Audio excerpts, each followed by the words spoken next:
Hey there, Aaron Berg here, and I'm so excited about this episode because I'm going to hand you an anchor, or you could have multiple anchors, to remind yourself of who you really are when times get crazy. An anchor will help you keep you from getting crazy when life gets crazy, because we all know that life gets crazy at some time, and if you're not in crazy, crazy's about to hit you. And maybe you are in crazy, or you can look in your past and see, man, life got crazy. It could be a simple thing that seems blown out of proportion, like you're going to work, it's raining outside, and boom, there's a flat tire, and you're like, oh no, I gotta go to work, I'm gonna be late, da-da-da-da, and our minds start going crazy. Or the rumor mill's going throughout town, or there's a gossip thing going on about your life, and you're like, what?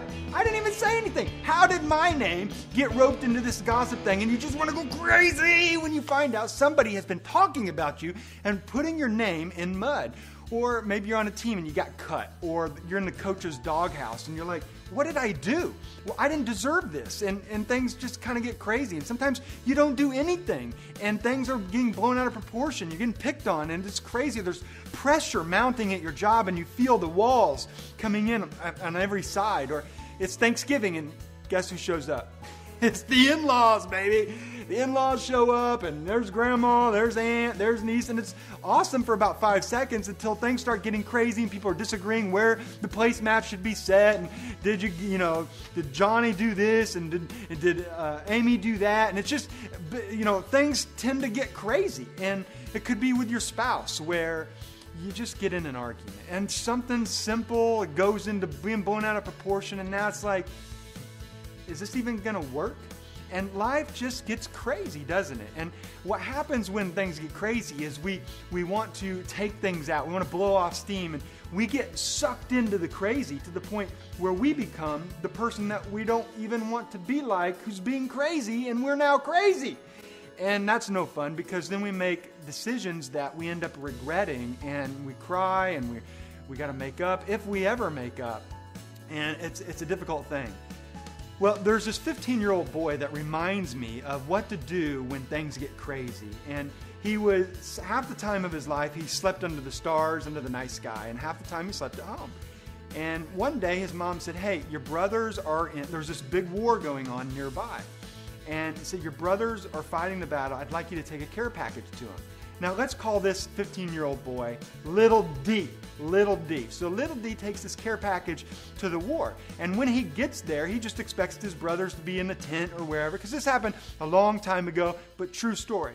Little D takes this care package to his brothers, and instead of seeing them lounging around, they're all lined up for battle. And his country, the army that his brothers are fighting for, are lined up on one valley, and on one mountain or hill on this side, and there's a valley going through called the Valley of Elah, and then there's another mountain or a hill over on this side with, let's call them Army A, and his brothers are fighting in Army B. And Little D sees this happening, and so he sets the care package down, and he goes over and he's wondering what's happening. Well, Army A over here had sent out their best warrior. I mean, he was a champion. He had never been defeated in battle. I don't even know if he had experienced a wound. He was that strong, that ninja-like, and so he was huge.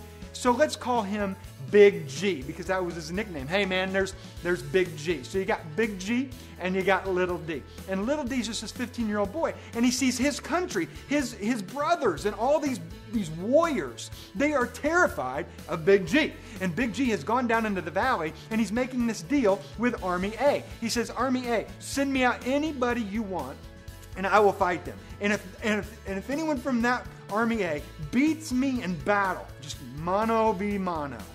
Come on, baby, just man versus man. And this valley, then our whole army, Army A, will be slaves to Army B. Do whatever you want. But if I win, and I will win, then you guys have to be slaves to us. Well, he'd been coming out here day after day, week after week, months, and the Army B was just terrified. So Little D looks at his brothers, looks at these warriors, and they're terrified out of their minds of Big G.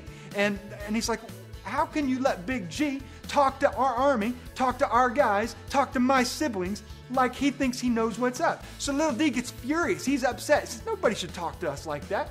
Little D is wired with confidence. I mean, he carries himself with some courage and some confidence, and he's ready to go, man. I mean, it doesn't matter if he's never had this battle experience like his warriors, like his brothers. He can't take that Big G is taunting his brothers and his army. So he says, is anybody going to fight this guy? And people are like, we don't know who could fight him. We don't know who could win. And we don't want to be slaves to this guy. Now, that's a dumb deal to be made. Be slaves if you lose, but that's just what they did. So they're terrified. And little D says, well, I want to talk to the king. Is the king around here? Because the king always went out to battle with him, and he should have fought Big G. And so little D says, where's the king? So they call him in because the king hears that there's going to be a warrior that will stand up with courage and confidence to fight Big G. So little D walks in, and the king's like, where's the warrior? You know, it's just this 15-year-old little boy. And little D says, I'm your guy. I can do this. I mean, confidence is coming out of him. And the king says, you're no warrior. You're just like this shepherd.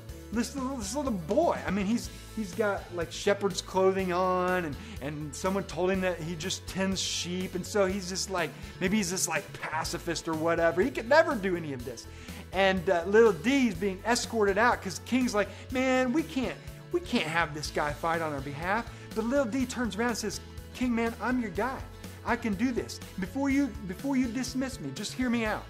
There was a lion that once showed up at my camp when I was sleeping under the stars and took away one of my sheep. And while all the other shepherds would have said, man, at least we're protecting our 99 sheep, I hunted that lion down, and I killed that lion, and I saved my sheep and brought that sheep back to camp. Because that's what I do. That's how I roll. I can take out a lion. And then King, he sees his eye like, perk up. He's like, hey, man, maybe this guy's got something to it. So little D continues the story, trying to convince the king. He says, man, there was a bear that showed up at my camp. And I saw it take away my sheep, and I went after that bear. While everyone else would have just said, you know what, at least we got the 99 protected. I hunted that bear, I stabbed that bear, I killed that bear, and I dragged my sheep back, and I saved my sheep. And just like I killed that lion, just like I killed that sheep, I'm going to kill Big G today if you let me take out Big G. So the king's like, man, who is this boy? So the king decides that he's going to let little D fight Big G. And so it's actually the next day, little D gets called to go out to fight Big G. Well, Big G's already down there, and he's taunting them just like all the previous days. Hey, bring out who you got. Hey, you guys are all a bunch of wusses. You can't take me. Let's do this. You guys are going to be our servants. You guys are going to be our slaves. And all of a sudden, this army B over here says, we got somebody to fight Big G. And all the army's like, well, who's it going to be? And this little 15-year-old boy walks down the side of this hill down into the valley of Elah, and they're like, oh my gosh, this is who we have to fight our battle. They can't even watch. They're terrified. They're like, our families, our wives, our children are all in the hands of a 15-year-old little boy. But this 15-year-old boy was oozing with confidence, oozing with courage. And as Big G was taunting him, saying, dude, you're just a kid, man. Go back home, bring out a real warrior. Little D said, dude, you have no right to taunt us that way. And today I'm going to kill you, and I'm going to take your sword, and I'm going to feed your body to those birds up in the sky, Big G. And Big G just kind of laugh, and this Army A's chuckling. They can't wait, so they go at it. Little D kills him, takes him out. And right then and there, Little D becomes this living legend. I mean, they are singing songs about him because that day, he kills Big G, and this Army A, instead of keeping the deal, runs away, and Army B runs after him and slaughters them for days on end. I mean, it's just a horrible, gruesome deal. And so Little D becomes this hero. They're singing songs. He's a legend. And of course, what remains of this army, they can't stand Little D because they killed their champion, their hero, and a bunch of their men were slaughtered, and it was just a bad deal. So they had disdain for Little D. But Army over here with the brothers and the campsite, oh, he's a legend. They're carrying him on the shoulders. Yeah, victorious for Little D. And his legend grows over the next 7 years to the point where the king liked him at first, but then was like, man, I'm not getting any love. They all like Little D. But the king's insecure. He doesn't know how to handle it. So he says, we got to do something about Little D. how about we make our enemies closer? So he considers little D an enemy and says, why don't you marry one of my daughters? If I could keep him in the family, keep him comfortable, then maybe, he won't let his legacy grow anymore, and everybody be like, let's go like the good old days with the king, man. The king's our golden boy, not little D. But little D, when he marries in, he becomes the light and the laughter and the love of the family reunions. Every family reunion, everybody wants to hang out with little D and not the king. So the king's furious. He's so insecure that he makes little D the captain of the guard and sends him into the most improbable battles that somebody could go into. But each time little D comes back from those battles, as a champion, and everybody's like, man, this guy's awesome, this guy's a legend. Everybody wants to be around little D. And for 7 years, the king is like, man, we got to get rid of this guy. And eventually says, we're just going to have to kill him ourselves. So they try to arrest him. They come out with these plans to arrest him and get him killed. And each time, David evades their plans. And the king's like, how in the world is this happening? How does he know about my plans? Someone's got to be telling him. He finds out that it's his son and his daughter that little D married. So one night, he's at the king's table with his son and his daughter. And of course, little D's not eating dinner anymore at the king's table because the king don't like little D. And they're all eating table, and the servants are all there listening, and they're going at it. And the king says, pounds the table, and says, why are y'all telling little D my plans to arrest him? I know it was you guys. And so he's furious. He stands up. He's throwing plates. He's all up in people's grills. And he walks out and he says, the day, I'm not going to take another day of rest until I find and kill little D myself. And at that, the son gets up and he goes to find little D. He says, little D, man, you are now a fugitive. My dad is at the copy machine right now making copies of posters, of most wanted posters of little D. You got to get out of Dodge. You got to, not only that, but you got to get out of the country because he's not going to rest until you die. So all this got crazy. Okay, so at the very beginning, little D goes up to the army and he sees them all scared of Big G. It's all crazy. Warriors are scared out of their mind. Things are starting to get crazy. But in the midst of all that crazy, his confidence, his courage, it was oozing out of him in the midst of all that crazy. And you're going to have crazy enter your life. And the question is, are you going to remain true to who you are? You're going to be sucked into the crazy. Well, little D did that at one point, but now the crazy starts to overwhelm him to the point where he's like, I didn't do anything wrong. I don't deserve this. The gossip, rumor mill is going around the city that I am a fugitive, that I've done something wrong, and I haven't. The pressure of life is getting to me. It's worse than a flat tire in the rain. It's worse than an argument. Well, maybe not the in-laws, but he's on his way back from meeting with the son, saying, what am I going to do? He's lost. He's lonely. He's got no luggage. So he goes to who he thinks he can trust, which is the high priest who's living in a little town called Nob. And if you can trust anyone, it's surely the high priest. So he knocks on the door of the high priest as a fugitive. And the high priest answers the door and he says, little D, what are you doing here? And little D says, I'm just kind of looking for some food, some water. And the high priest is like, well, where's your army? Because he's the captain of the guard, little D is. And the high priest is confused. He's like, why would the captain of the guard not have his army? And little D, because of the crazy coming in on him, it's not his fault. This is all chaos. What is happening to my life? It was really good. I was working my way up, and now all of a sudden, it's crazy.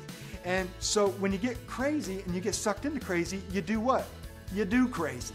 So he lies. He says, yeah, I'm on a secret mission from the king, man. And all my army, they're out there in the woods out there, and they're all in hiding, okay? So we're trying to keep this on the down low. Hey, do you got any food or water? And of course the high priest is like, man, this is weird. And little D comes in and has a dinner with the high priest. Has some bread, that's what they ate back in the days. And so they're sitting out there chilling. And little D smells. He's been on the run. And the high priest is like, man, you need a shower. What's up? What's going on? And little D says, look, I'll just cut to the chase here. Do you got like a weapon that I could have? So the high priest is like, okay, you show up at my door, you don't have your army, you say you're on a secret mission, and now all of a sudden you want a weapon and you're the captain of the guard and you don't carry a weapon with you? This is too fishy. But the high priest answers because, hey, the dude's little G's captain of the guard. He's a hero in their area. He says, yeah, we don't have any weapons. We're high priests. We don't carry weapons. However, there is one weapon in our city that you could use. And little D says, what is it? And he goes, well, you remember Big G? You remember what you did with Big G and his sword? You dedicated it to the high priest, to the sanctuary, to remind the country that when things get crazy, we don't have to get crazy. That we have confidence in God, we have confidence in ourselves, we have confidence in what can happen in life, and you dedicated that sword as a memorial for that. And little D said, give me that sword. Now, at that moment, he should have realized that sword could be an anchor for his life. He could have realized, man, this is a reminder to give me optimal results for my life, not to be crazy, not to let crazy get to me so that I become crazy and do stupid things that lead to regrets in my life, which ends up happening. And some people could look at that sword and say, man, that's my anchor. An anchor is something where you can look back on it. You can say, this is my anchor. So when crazy is going on around me, I'm reminded that if I could get through that, what happened in the past, like little D killing Big G, then I can get through whatever's coming at me, whatever crazy is coming at me today. Same with you. Whatever's happening to you this month, this week, today, that's crazy. If you had an anchor, you could say, you know what? If I got through that thing in the past that this anchor reminds me of, I can get through crazy. I can do this. I can make this happen. But little D didn't do that. He takes the sword and he immediately goes to this little town called Gath. Now, Gath is it's not a little town. It was the capital city. And the capital city, Gath, was home to, you're never going to believe this, it was home to Big G.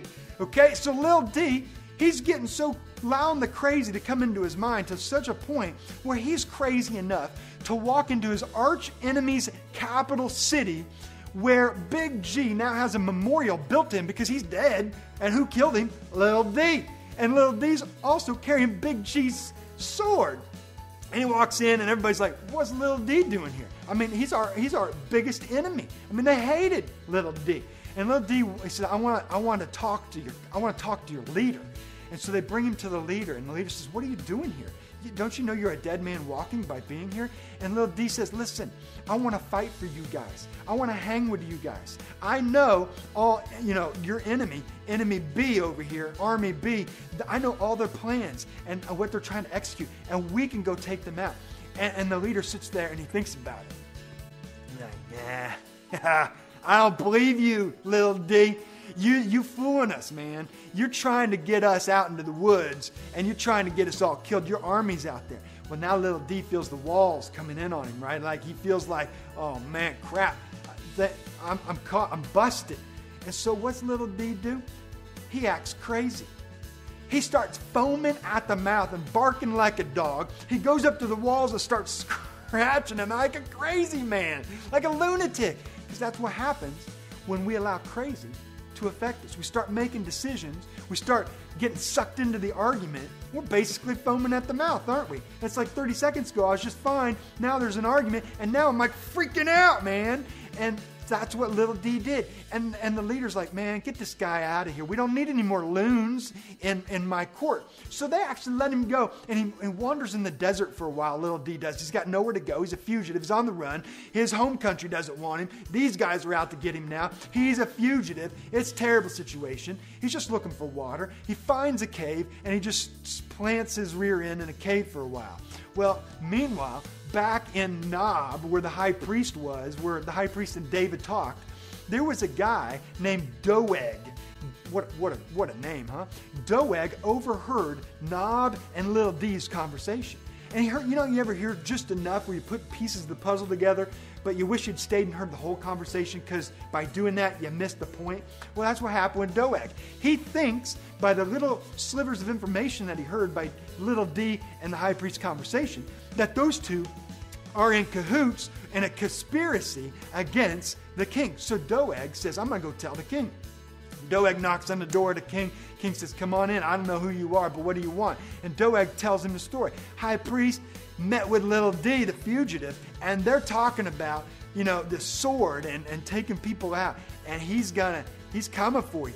And so the king's furious. And he says, where's little D? Well, I don't know where little D is, but I know where the high priest is. So they call the high priest in with all the other I think it's like 85, 86 high priests.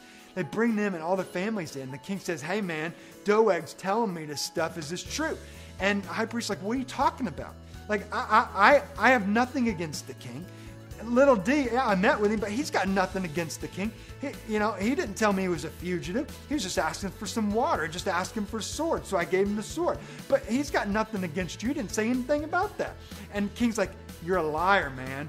And he immediately tells the army that are surrounding the high priest to kill the high priest and all the other priests that are in the area.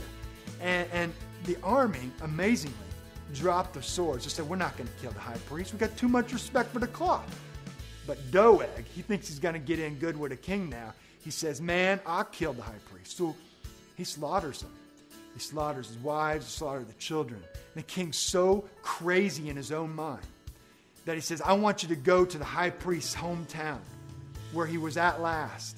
I want you to kill them all. So Doeg does. Slaughters them all except for one guy.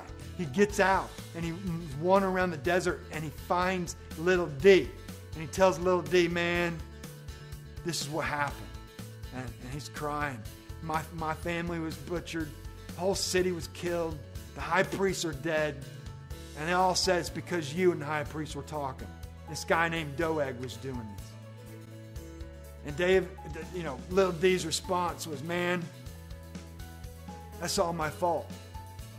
I take full responsibility for all those bad things that happened because it was all because I made some bad decisions in the midst of my crazy and letting crazy get to me.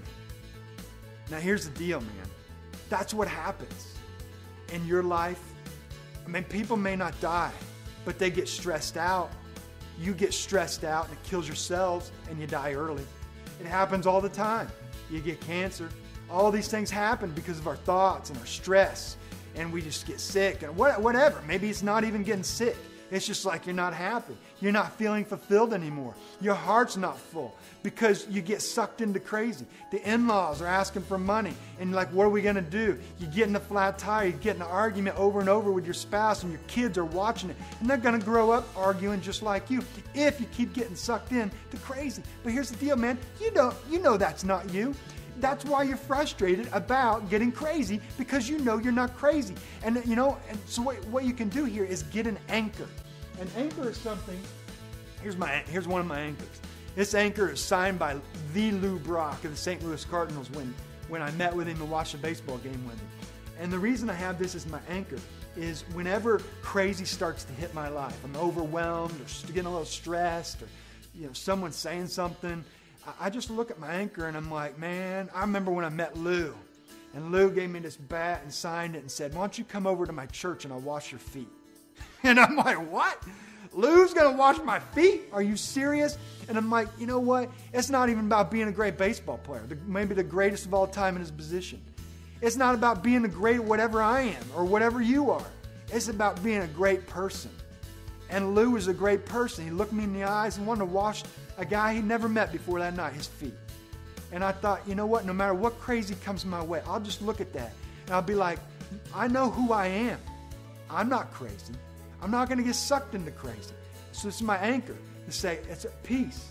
I got a bunch of anchors. Here's another one. This is a rocking chair. And this rocking chair is what I rocked in when I was a kid.